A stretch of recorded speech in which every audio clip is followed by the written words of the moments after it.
Day 4 of the 4 costly card investing mistakes course. Today, we're going to talk all about the grading game and the biggest mistake that people make when grading cards. And this is a mistake that just about everyone that's graded cards before has made. And so, the sooner you can fix it, the sooner you're going to unlock different levels of success and speed in your business. When we think about grading itself, it's one of the most popular strategies used by card flippers and investors.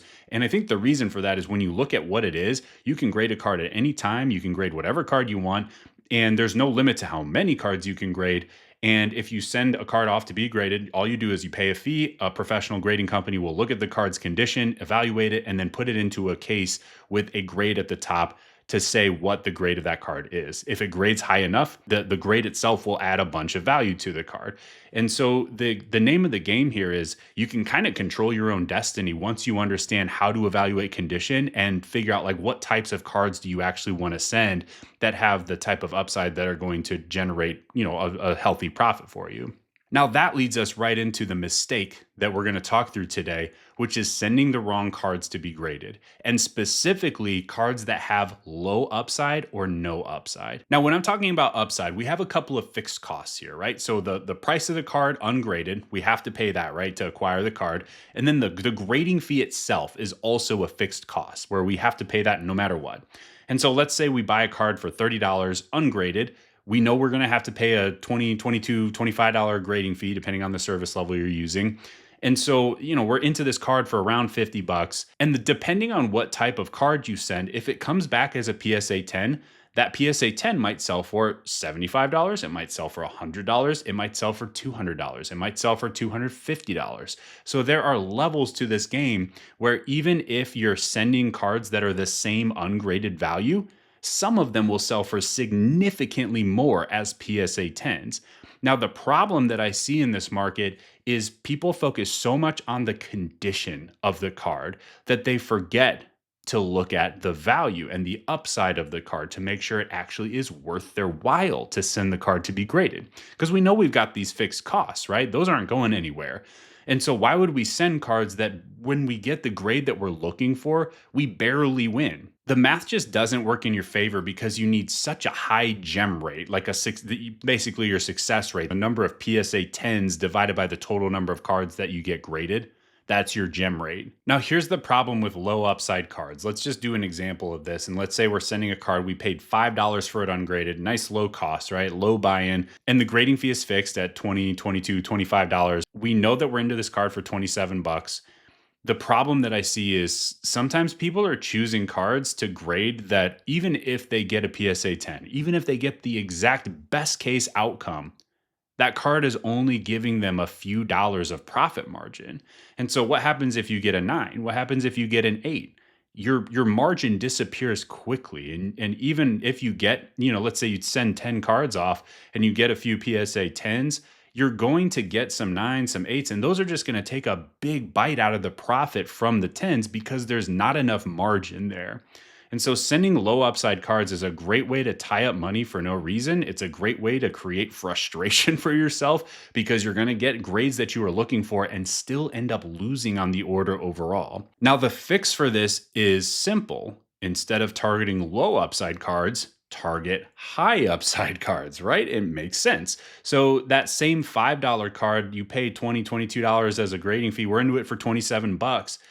There are cards out there that sell for $5 ungraded that sell for $75 or $100 as PSA 10s. So what are we doing going after the cards that are selling for $35 as a PSA 10 if we could pay the exact same amount and just make way more going after the cards that sell for $75 or $100 as a PSA 10?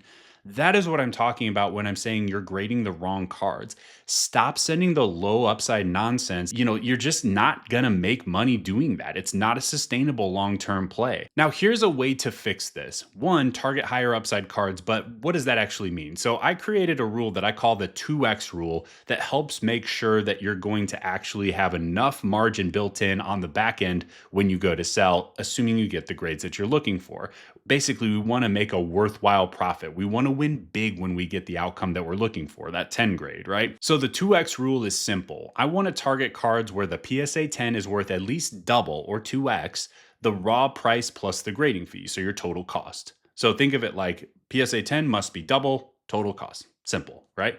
And what this does is it forces you to target cards that have real meaningful upside. So instead of sending off an order and having, small upside, you get this big win, this outsized return when you get the grade that you're looking for. Because we know that even the best card graders don't go 100%. You're not going to get all 10s on your order. But if you have big time upside, the upside from the 10s more than covers any losses from the 9s, from the 8s, the grading fees. All of that stuff is covered and then some by those high upside 10s. And so that is what the 2x rule will force you to do. It's a great practice, a great behavior, because you stop wasting time on these low upside cards that don't actually move the needle. And then all of a sudden, instead of, spending $500 on a grading order and getting maybe $700 back, like, you spend $500, you're getting $1,500, you're getting $2,000 back. Now again, I can't guarantee your results. There's a lot of moving pieces here. I don't know what type of cards you're going to actually go out and target, but that's the type of upside that's out there if you target the right cards. So at the end of the day, I'm looking at two things for grading. I'm looking at the value and the condition. Now, value comes first. That's the part that everyone seems to miss. Everyone's so worried about, well, the condition, this and that. Like, yes, the condition matters, absolutely, because if it doesn't grade well, it doesn't matter what the value looks like or the upside. But if the upside isn't there in the first place, what are we doing even bothering looking at the condition, right? So that's the argument that I would make to anyone that's grading cards, that's looking at, well, this card is in such clean condition. I don't care about the condition unless the value is there first. Now, here's an important note about the 2x rule. This is going to matter quite a bit more on the lower end of the market, because every single dollar of margin matters more on the low end versus the high end. For example, I bought a card for about $1,000 not long ago, sent it off for grading, sold it for $1,750.